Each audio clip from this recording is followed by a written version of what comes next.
टाइरियन, क्या तुम्हें यकीन है कि तुम्हें इतनी जल्दी हमें छोड़कर चले जाना पड़ेगा? लॉर्ड कमांडर ने उससे पूछा। अतीत निश्चित है, लॉर्ड मॉमॉन्ट, टाइरियन ने उत्तर दिया। मेरा भाई जैमी सोच रहा होगा कि मेरे साथ क्या हुआ। वो ये निर्णय ले सकता है कि आपने मुझे ब्लैक लेने के लिए राजी कर लिया है। काश मैं ऐसा कर पाता। मॉमॉन्ट ने एक केकड़े का पंजा उठाया और उसे अपनी मुट्ठी में तोड़ दिया।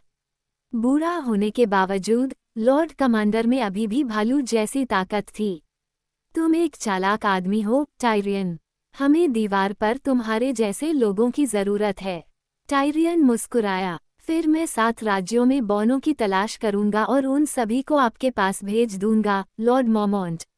जब वे हंसे तो उसने एक केकड़े के पैर से मांस चूसा और दूसरे को लेने के लिए हाथ बढ़ाया। केकड़े आज सुबह ही ईस्टवॉच से आए थे, बर्फ के एक बैरल में पैक किए गए थे और वे रसीले थे। सर एलिसा थोर्न मेज पर बैठे एकमात्र व्यक्ति थे जिन्होंने मुस्कुराने तक की कोशिश नहीं की। लेनिस्टर हमारा मजाक उड़ा रहे हैं। सिर्फ आप, सर एलिसा, टाइरियन ने कहा। इस बार मेज के इर्द गिर्द की हंसी में घबराहट और अनिश्चितता की झलक थी। थोर्न की काली आंखें घृणा से टाइरियन पर टिकी थीं। तुम्हारी जबान इतनी बोल्ड है कि तुम आधे से भी कम आदमी हो। शायद तुम्हें और मुझे साथ में यार्ड में जाना चाहिए। क्यों? टाइरियन ने पूछा। केकड़ी यहाँ हैं। इस टिप्पणी पर अन्य लोगों ने भी ठहाके लगाए। सर एलिसा खड़े हो गए, उनका मुंह कसकर बंद हो गया। आओ और अपने चुटकुले बनाओ, आपके हाथ में स्टील। टाइरियन ने अपने दाहिने हाथ की ओर ध्यान से देखा। क्यों, मेरे हाथ में स्टील है, सर एलिसा, हालांकि यह एक केकड़ा कांटा प्रतीत होता है। क्या हम द्वंद्व युद्ध करें? वह अपनी कुर्सी पर उछल पड़ा और छोटे कांटे से थोर्न की छाती पर प्रहार करने लगा। टॉवर रूम में हंसी की गड़गड़ाहट गूंज उठी। लॉर्ड कमांडर के मुंह से केकड़े के टुकड़े उड़े और वह हौंफने लगा और घुट गया। यहाँ तक कि उसका कौवा भी खिड़की के ऊपर से जोर से कांव कांव करते हुए उसमें शामिल हो गया। द्वंद्व युद्ध, द्वंद्व युद्ध, द्वंद्व युद्ध। सर एलिसा थोर्न कमरे से इतने अकड़कर बाहर निकले कि ऐसा लग रहा था जैसे उनकी गांड में खंजर घुसा हुआ है। मॉमॉन्ट अभी भी सांस लेने के लिए हौंफ रहा था। टाइरियन ने उसकी पीठ पर जोरदार प्रहार किया। जीतने वाले को लूट मिलती है, उसने चिल्लाते हुए कहा। मैं केकड़ों में से थोर्न के हिस्से का दावा करता हूँ। आखिरकार लॉर्ड कमांडर ने खुद को संभाला और डांटा, तुम एक दुष्ट आदमी हो जो हमारे सर एलिसा को इस तरह भड़का रहे हो। टाइरियन ने खुद को बैठाया और शराब का एक घूंट लिया। अगर कोई आदमी अपनी छाती पर निशाना बनाता है तो उसे उम्मीद करनी चाहिए कि जल्द या बाद में कोई उस पर तीर छोड़ देगा। मैंने आपके सर एलाइज़ा से ज्यादा हास्य वाले मृत व्यक्ति देखे हैं।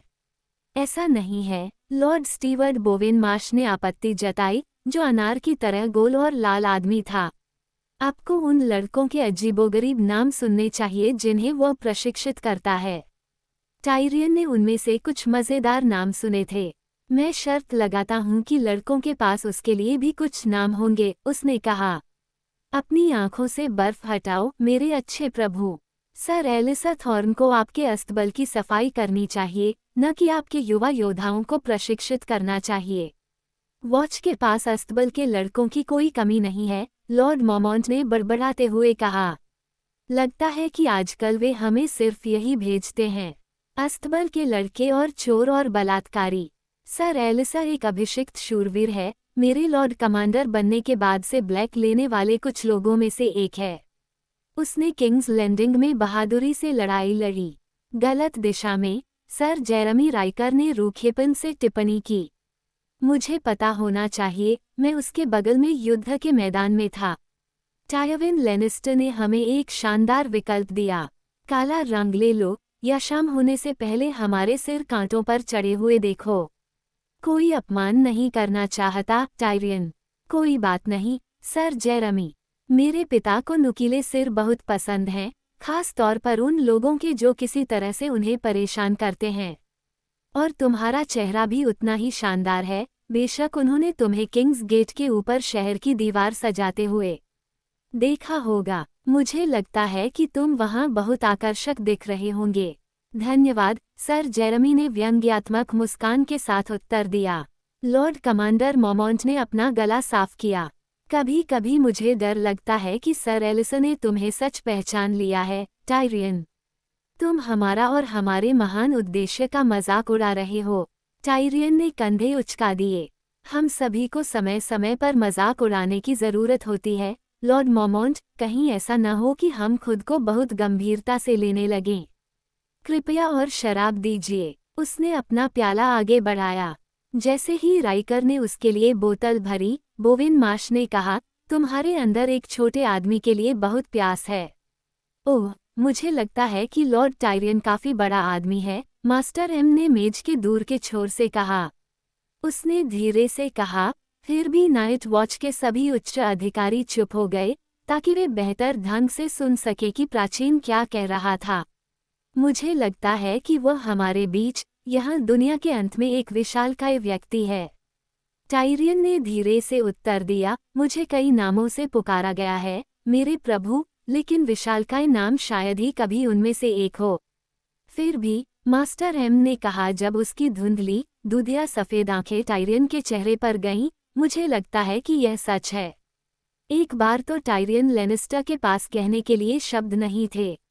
वो केवल अपना सिर झुकाकर विनम्रता से कह सका, आप बहुत दयालु हैं, मास्टर एमोन। अंधा आदमी मुस्कुराया। वो एक छोटा सा प्राणी था, झुर्रीदार और बाल रहित, 100 साल के वजन के नीचे सिकुड़ा हुआ, इसलिए उसके मास्टर का कॉलेज जिसमें कई धातुओं के लिंक थे, उसके गले में ढीला लटका हुआ था। मुझे कई नामों से पुकारा गया है, मेरे प्रभु, उसने कहा, लेकिन दयालु शायद ही कभी उनमें से एक होता है। इस बार खुद टायरियन ने हंसी का नेतृत्व किया। बहुत बाद में, जब खाने का गंभीर काम पूरा हो गया और बाकी लोग चले गए, तो मोमोंट ने टायरियन को आग के पास एक कुर्सी और एक कप गर्म शराब की पेशकश की, जो इतनी मजबूत थी कि उसकी आंखों में आंसू आ गए। किंग्स रोड यहाँ तक उत्तर में खतरनाक हो सकता है, लॉर्ड कमांडर ने उसे शराब पीते हुए बताया। मेरे पास जैक और मोरेक हैं, टायरियन ने कहा, और योरेन फिर से दक्षिण की ओर जा रहा है। योरेन सिर्फ एक आदमी है। वॉच आपको विंटरफेल तक ले जाएगी, मोमोंट ने बिना किसी तर्क के आवाज में घोषणा की।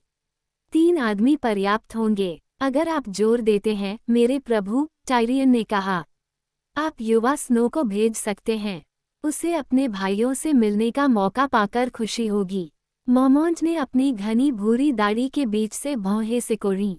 स्नो, ओह, स्टॉप कमीना, मुझे नहीं लगता। युवाओं को अपने पीछे छोड़ी गई जिंदगी, भाई बहन और माँ बाप और बाकी सब भूल जाना चाहिए। घर आने से सिर्फ भावनाएं ही उभरेंगी, जिन्हें अकेला छोड़ देना ही बेहतर होगा। मैं ये बातें जानता हूँ। मेरे अपने खून के रिश्तेदार, मेरी बहन मैगे अब बिया आइलैंड पर राज करती है, मेरे बेटे के अपमान के बाद से। मेरी भतीजी हैं जिन्हें मैंने कभी नहीं देखा। उसने एक घूंट लिया। इसके अलावा, जॉन स्नो अभी लड़का ही है। तुम्हें सुरक्षित रखने के लिए तुम्हारे पास 3 मजबूत तलवारें होनी चाहिए। मैं आपकी चिंता से अभिभूत हूँ, लॉर्ड मोमोंट। शराब की वजह से टायरियन का सिर हल्का हो रहा था, लेकिन इतना भी नहीं कि उसे एहसास ही न हो कि बूढ़ा भालू उससे कुछ चाहता है। मुझे उम्मीद है कि मैं आपकी दयालुता का बदला चुका पाऊंगा। आप कर सकते हैं, मोमोंट ने स्पष्ट रूप से कहा। आपकी बहन राजा के बगल में बैठती है। आपका भाई एक महान शूरवीर है, और आपके पिता 7 राज्यों में सबसे शक्तिशाली स्वामी हैं। हमारे लिए उनसे बात करें। उन्हें यहाँ हमारी ज़रूरतों के बारे में बताएं। आपने खुद देखा है, मेरे स्वामी, नाइट वॉच खत्म हो रही है। हमारी ताकत अब 1000 से भी कम है। यहाँ 600, शैडो टॉवर में 200, ईस्टवॉच में और भी कम, और उन लड़ाकों का 1/3। दीवार 100 लीग लंबी है। इस पर विचार करें। अगर हमला हुआ, तो मेरे पास दीवार के हर मील की रक्षा के लिए 3 आदमी हैं। 3 और 1/3, टायरियन ने जम्हाई लेते हुए कहा। मोमोंट ने शायद ही उसे सुना हो। बूढ़े आदमी ने आग के सामने अपने हाथ गर्म किए। मैंने बेंजेन स्टॉक को योन रॉयस के बेटे की तलाश करने के लिए भेजा था, जो अपनी पहली रेंजिंग में खो गया था। रॉयस लड़का गर्मियों की घास की तरह हरा था, फिर भी उसने अपने आदेश के सम्मान पर जोर दिया, ये कहते हुए कि यह एक शूरवीर के रूप में उसका हक है। मैं उसके स्वामी पिता को नाराज नहीं करना चाहता था, इसलिए मैंने हार मान ली। मैंने उसे 2 आदमियों के साथ भेजा, जिन्हें मैं वॉच में किसी भी व्यक्ति से बेहतर समझता था।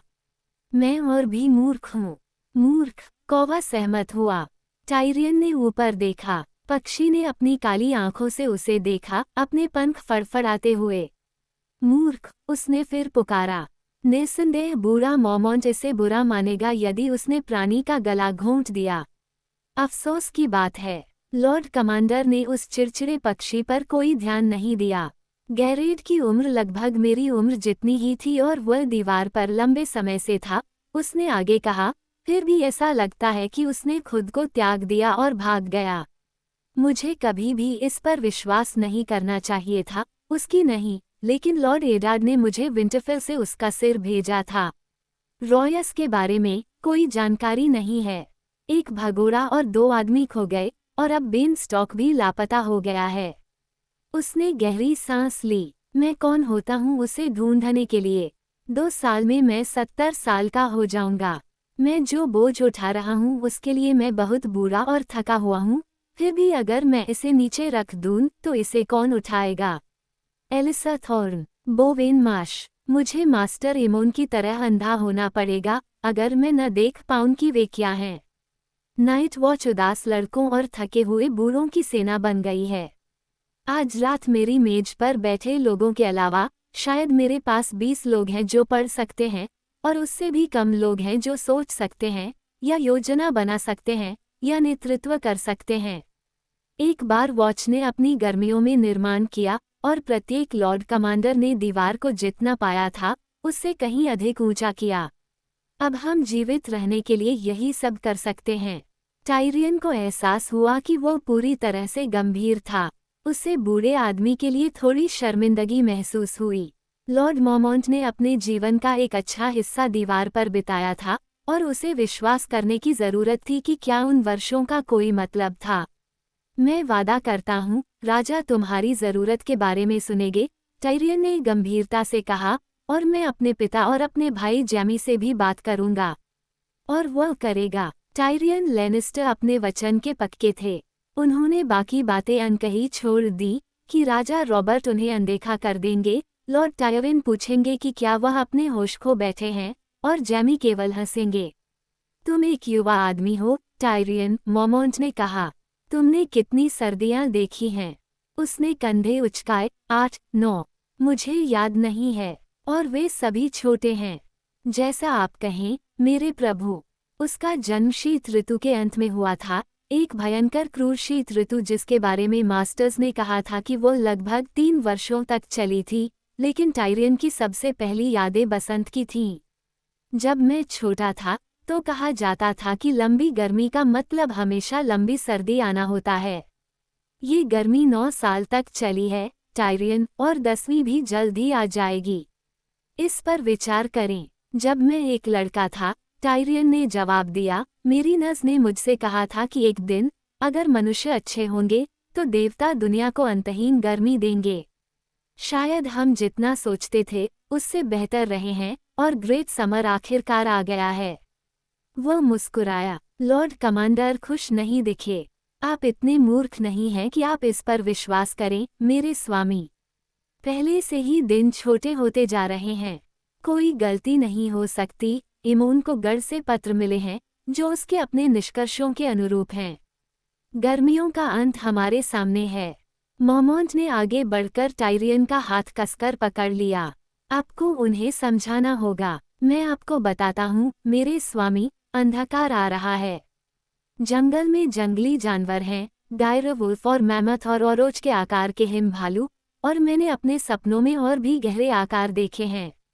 तुम्हारे सपनों में, टायरियन ने कहा, ये सोचते हुए कि उसे एक और मजबूत ड्रिंक की कितनी बुरी तरह जरूरत है। मोरमोंट की आवाज में किनारे के प्रति बहरापन था। ईस्टवॉच के पास के मछुआरों ने किनारे पर सफेद वॉकर देखे हैं। इस बार टायरियन अपनी जुबान नहीं रोक सका। लेनिस्पोर्ट के मछुआरे अक्सर मर्लिंग्स को देखते हैं। डेनिस मैलिस्टर लिखते हैं कि पहाड़ी लोग दक्षिण की ओर बढ़ रहे हैं, पहले से कहीं ज्यादा संख्या में शैडो टॉवर से आगे निकल रहे हैं। वे भाग रहे हैं मेरे प्रभु, लेकिन किससे भाग रहे हैं? लॉर्ड मॉमॉन्ट खिड़की के पास चले गए और रात में बाहर देखने लगे। ये पुरानी हड्डियां हैं लेनिस्टर, लेकिन उन्होंने कभी इस तरह की ठंड महसूस नहीं की। मैं जो कहता हूँ उसे राजा को बताए, मैं आपसे प्रार्थना करता हूँ।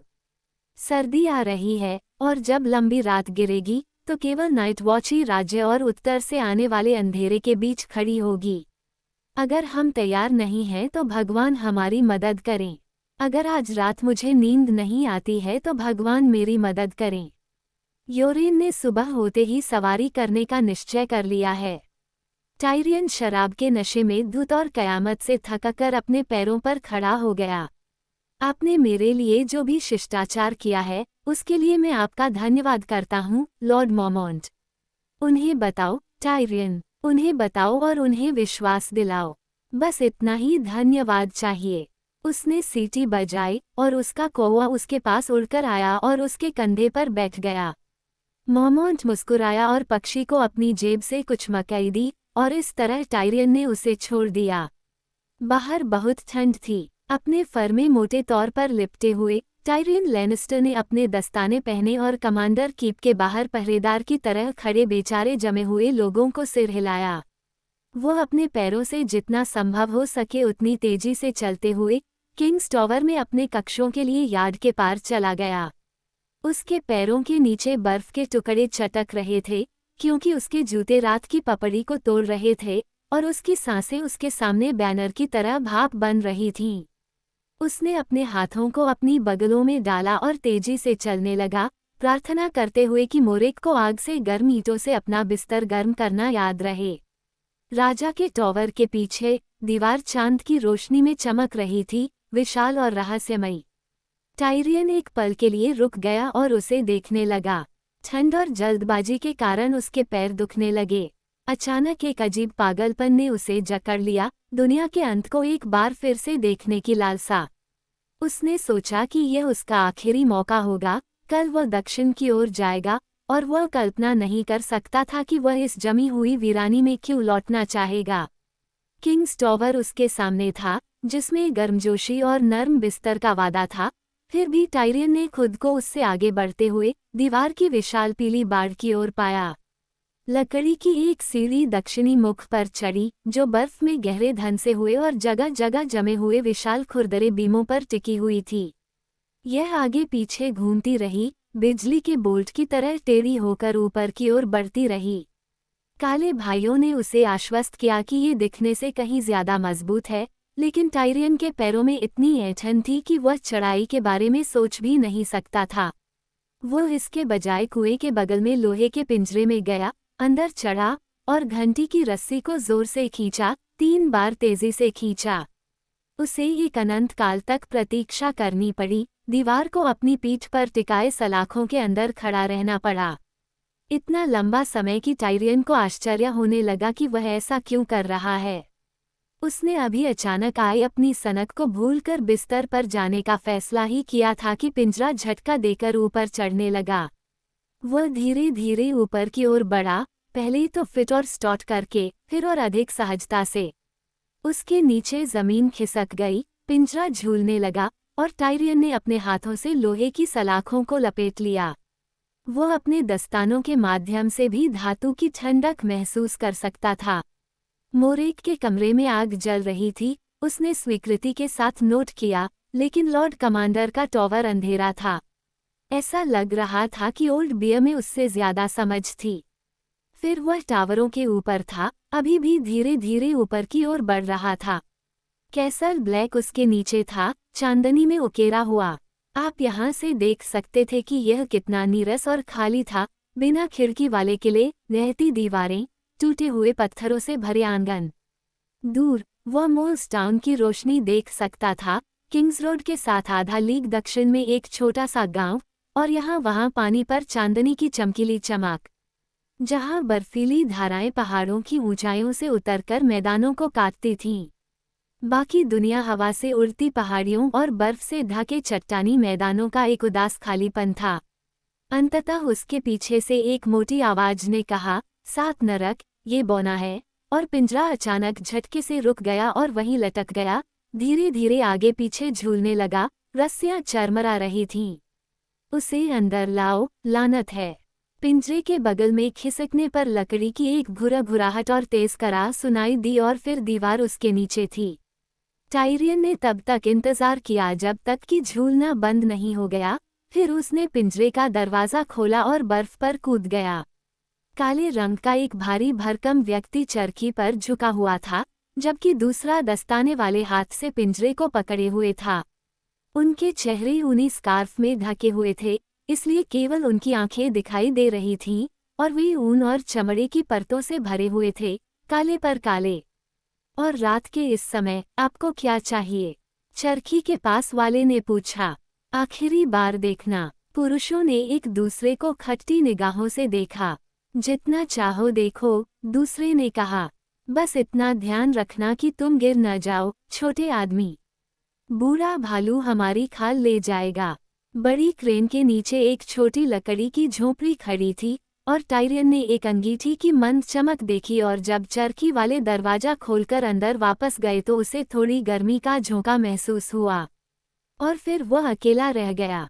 यहाँ बहुत ठंड थी, और हवा उसके कपड़ों को एक जिद्दी प्रेमी की तरह खींच रही थी। दीवार का शीर्ष किंग्स रोड की तुलना में अधिक चौड़ा था, इसलिए टायरियन को गिरने का कोई डर नहीं था। हालांकि पैर फिसलने की वजह से वह जितना चाहता था, उससे कहीं ज्यादा फिसलन भरा था।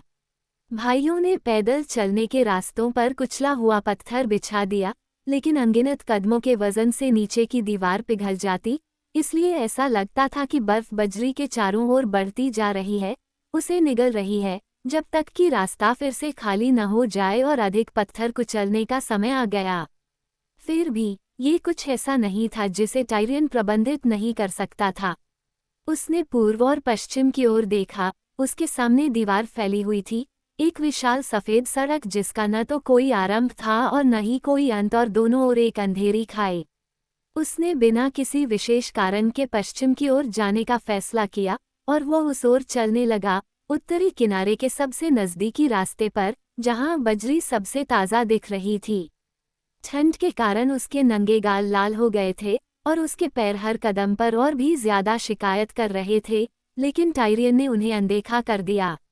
हवा उसके चारों ओर घूम रही थी, उसके जूतों के नीचे बजरी चटक रही थी, जबकि आगे सफ़ेद रिबन पहाड़ियों की रेखाओं का अनुसरण करते हुए ऊंची और ऊंची होती जा रही थी, जब तक कि वह पश्चिमी क्षितिज से परे खो नहीं गई। वो एक विशाल गुलेल के पास से गुजरा, जो शहर की दीवार जितनी ऊंची थी, जिसका आधार दीवार में गहराई तक धंसा हुआ था। फेंकने वाला हाथ मरम्मत के लिए हटा दिया गया था और फिर भूल गया था। यह एक टूटे हुए खिलौने की तरह वहां पड़ा था, आधा बर्फ में धंसा हुआ। गुलेल के दूर वाले हिस्से से एक दबी हुई आवाज ने चुनौती दी, वहां कौन जा रहा है? रुको। टायरियन रुक गया। अगर मैं बहुत देर तक रुका तो मैं वहीं जम जाऊंगा, जॉन, उसने कहा, जैसे ही एक झबरा पीला आकार चुपचाप उसकी ओर सरका और उसके फर को सूंघने लगा। नमस्ते, घोस्ट। जॉन स्नो करीब आ गया। वो फर और चमड़े की परतों में बड़ा और भारी लग रहा था, उसके लबादे का हुड उसके चेहरे पर खींचा हुआ था। लेनिस्टर, उसने कहा, अपने मुंह को खोलने के लिए दुपट्टा ढीला किया। यह आखिरी जगह है जहां मैं तुम्हें देखने की उम्मीद करता। उसके पास लोहे की नोक वाला एक भारी भाला था, जो उससे लंबा था, और चमड़े की म्यान में उसकी कमर पर एक तलवार लटकी हुई थी।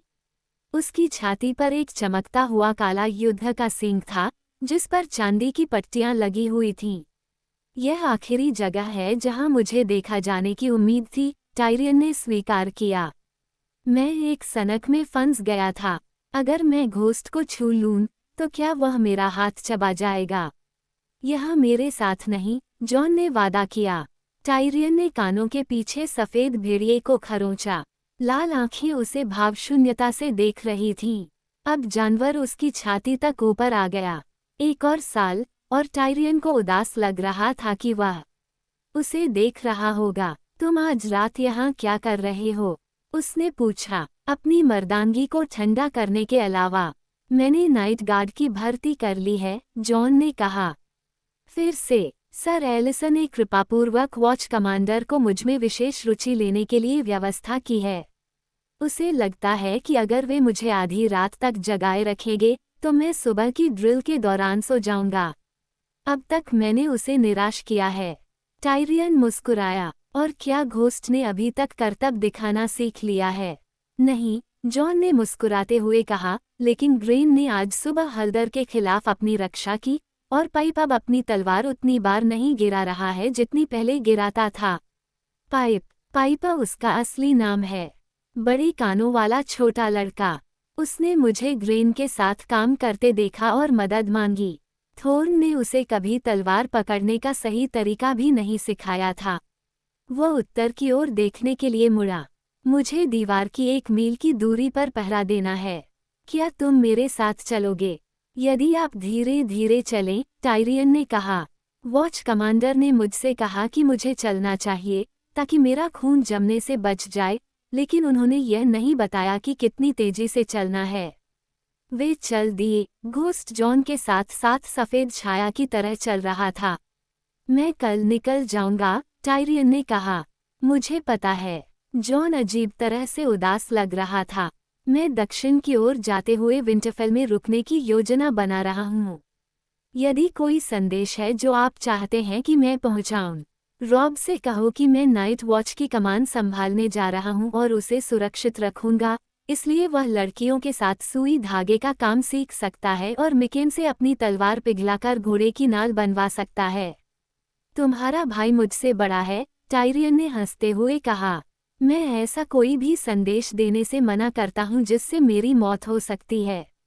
रिकन पूछेगा कि मैं कब घर आ रही हूँ। अगर हो सके तो उसे समझाने की कोशिश करो कि मैं कहाँ गई हूँ। उससे कहो कि जब तक मैं बाहर रहूं, वह मेरी सारी चीज़ें अपने पास रख सकता है, उसे यह अच्छा लगेगा। टायरियन लैनिस्टर ने सोचा, आज लोग उससे बहुत कुछ पूछ रहे हैं। आप ये सब एक पत्र में लिख सकते हैं, आप जानते हैं। रिकॉन अभी पढ़ नहीं सकता। ब्रैन। वह अचानक रुक गया। मुझे नहीं पता कि ब्रैन को क्या संदेश भेजना है। उसकी मदद करो, टायरियन। मैं उसकी क्या मदद कर सकता हूँ? मैं उसका दर्द कम करने में माहिर नहीं हूँ। मेरे पास उसे वापस पैर देने के लिए कोई मंत्र नहीं है। जॉन स्नो ने कहा, जब मुझे जरूरत थी तब आपने मेरी मदद की। मैंने तुम्हें कुछ नहीं दिया, टायरियन ने कहा। शब्द। तो फिर अपनी बातें ब्रैन को भी बता दो। आप एक लंगड़े आदमी से एक अपंग को नृत्य सिखाने के लिए कह रहे हैं, टायरियन ने कहा। चाहे सबक कितना भी ईमानदार क्यों न हो, परिणाम भयावह होने की संभावना है। फिर भी, मैं जानता हूं कि भाई से प्यार करना क्या होता है, लॉर्ड स्नो। मैं ब्रैन को जो भी छोटी मोटी मदद कर सकता हूं, वो करूंगा। धन्यवाद, मेरे लेनिस्टर के स्वामी। उसने अपना दस्ताना उतारा और अपना नंगा हाथ आगे बढ़ाया। मित्र, टायरियन ने खुद को अजीब तरह से छुआ हुआ पाया। मेरे ज्यादातर रिश्तेदार कमीने हैं, उसने एक व्यंग्यात्मक मुस्कान के साथ कहा, लेकिन तुम मेरे पहले दोस्त हो। उसने अपने दांतों से दस्ताने को खींचा और स्नो को हाथ से पकड़ लिया, मांस से मांस। लड़के की पकड़ दृढ़ और मजबूत थी। जब उसने फिर से अपना दस्ताना पहना, तो जॉन स्नो अचानक मुड़ा और उत्तरी बर्फीले मुंडेर की ओर चल पड़ा। उसके पीछे दीवार तेजी से गिर गई, उसके पीछे केवल अंधेरा और जंगल था। टायरियन ने उसका पीछा किया, और वे दोनों एक दूसरे के बगल में दुनिया के किनारे पर खड़े थे। नाइट वॉच ने जंगल को दीवार के उत्तरी भाग से आधे मील से ज्यादा नजदीक नहीं आने दिया। लोहे की लकड़ी और सेंटिनल और ओक के घने जंगल जो कभी वहां उगते थे, सदियों पहले काटे गए थे, ताकि खुली जमीन का एक विस्तृत क्षेत्र बनाया जा सके जहां से कोई भी दुश्मन बिना देखे नहीं निकल सकता था। टायरियन ने सुना था कि दीवार के साथ साथ 3 किलों के बीच जंगली जंगल दशकों से फिर से उगाए थे, कि ऐसी जगहें थीं जहां ग्रे ग्रीन सेंटिनल और हल्के सफ़ेद व्यवुड ने दीवार की छाया में जड़ें जमा ली थीं, लेकिन कैसल ब्लैक में एक जगह थी जलाऊ लकड़ी की अत्यधिक भूख थी, और यह जंगल अभी भी काले भाइयों की कुल्हाड़ियों से सुरक्षित रखा गया था। हालांकि ये कभी दूर नहीं था। यहाँ से टायरियन इसे देख सकता था, खुले मैदान के विस्तार से परे काले पेड़, जैसे कि पहली दीवार के समानांतर बनी दूसरी दीवार, रात की दीवार। उस काले जंगल में बहुत कम कुल्हाड़ियां चली थीं, जहां चांदनी भी जड़ और कांटों और पकड़ने वाले अंक की प्राचीन उलझन को भेद नहीं पाती थी। वहां पेड़ बहुत बड़े हो गए थे और रेंजरों ने कहा कि वे विचारमग्न लग रहे थे और मनुष्यों को नहीं जानते थे। यह कोई आश्चर्य की बात नहीं थी कि नाइट वॉच ने इसे प्रेतवाधित जंगल का नाम दिया। जब वो वहां खड़ा था और उस अंधेरे को देख रहा था, जहां कहीं भी आग नहीं जल रही थी, हवा बह रही थी और ठंड उसके पेट में भाले की तरह चुभ रही थी, तो टायरियन लेनिस्टर को लगा कि वह रात के दुश्मन, दूसरों की बातों पर लगभग विश्वास कर सकता है। उसके ग्रूमकिन्स और स्नार्क्स के चुटकुले अब उतने मज़ेदार नहीं लगते थे। मेरे चाचा वहाँ हैं, जॉन स्नो ने धीरे से कहा, अपने भाले पर झुकते हुए अंधेरे में घूरते हुए। पहली रात जब उन्होंने मुझे यहाँ भेजा, मैंने सोचा, अंकल बेंजेन आज रात वापस आएंगे और मैं उन्हें सबसे पहले देखूंगा और हॉर्न बजाऊंगा। हालांकि वे कभी नहीं आए। उस रात और किसी भी रात नहीं।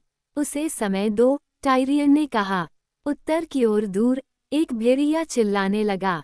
एक और आवाज ने आवाज उठाई, फिर एक और।